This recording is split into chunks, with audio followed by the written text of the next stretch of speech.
Congress party నాయకులు Bharatiya Janata party మా రాష్ట్ర అధ్యక్షుని మీద అదేవిధంగా కొంత చోటమోట నాయకులు మోడీ గారి మీద కూడా చేసినటువంటి ఆరోపణలు మేము భారతీయ జనతా పార్టీగా తీవ్రంగా ఖండిస్తున్నాం.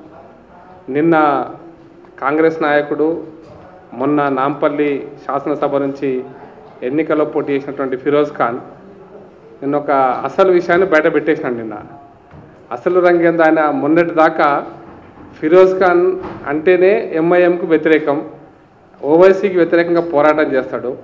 ఓవైసీ వ్యతిరేక పోరాటంలో కాంగ్రెస్ పార్టీలో చాలా ప్రముఖ నాయకుడిగా మోడీ గారు చాలా గొప్ప నాయకుడు అని పొగిడినటువంటి కాంగ్రెస్ పార్టీ మొన్న ఎన్నికల్లో పోటీ చేసిన నాంపల్లిలో పోటీ చేసిన అభ్యర్థి ఫిరోజ్ ఖాన్ గారు నిన్న అసలు రంగు బయటపెట్టినాడు. కాంగ్రెస్ పార్టీ ఎంఐఎం అసదుద్దీన్ ఓవైసీ గెలవాలని కోరుకుంటుందనే విషయాన్ని వాస్తవాన్ని బయటపెట్టిండు.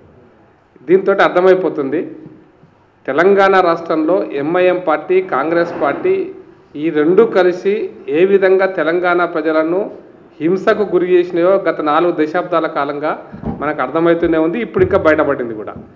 నాకు గుర్తున్నంత వరకు మొట్టమొదటిసారిగా 1986లో హైదరాబాద్ అప్పుడు MCh municipal corporation of Hyderabad ఎన్నికలలో 30 సీట్లు ఎంఐఎం గెలిచింది, 25 కాంగ్రెస్, 25 టీడీపీ, 12 బీజేపీ గెలిస్తే హైదరాబాదులో ఈ మధ్య కాలంలో జరిగిన మొదటి మేయర్ ఎన్నికలలో మొదటి ఎంఐఎం మేయర్ ఎన్నిక కావడానికి కాంగ్రెస్ పార్టీ 25 స్థానాలు గెలిచిన కాంగ్రెస్ పార్టీ ఎంఐఎంకు మద్దతు ఇస్తేనే హైదరాబాద్ మొదటి మేయర్ ఎంఐఎం మేయర్ అయినటువంటి విషయం చరిత్రలో చాలామంది మర్చిపోవచ్చు, కానీ పెద్ద మనుషులు చాలామంది గుర్తుంటుంది. హైదరాబాద్ యొక్క పతనం, హైదరాబాద్ యొక్క జీవన శైలి యొక్క పతనం అక్కడే ప్రారంభమైంది.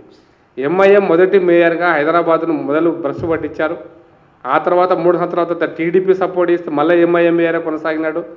ఆ తర్వాత కూడా అనేక సందర్భాలలో ఎంఐఎం కాంగ్రెస్ కలిసి పనిచేసినాయి.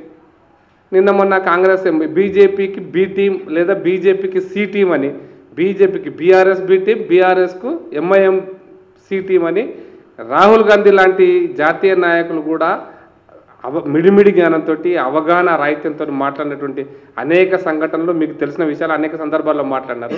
ఇప్పుడు ఎవరికి ఎవరు బి టీం అనేటువంటిది బట్టబయలైపోయింది. కర్టన్ తీయబడ్డది, తెర తీయబడ్డది. పక్కా అర్థమైపోయింది. కాంగ్రెస్ పార్టీకి ఎంఐఎం ఇద్దరు కలిసి పనిచేస్తున్నారు, ఇద్దరు కలిసి మాట్లాడుతున్నారు, ఇద్దరు కలిసి ఈ దేశ రాజకీయాలను ప్రభావితం చేసే ప్రయత్నం చేస్తున్నారని.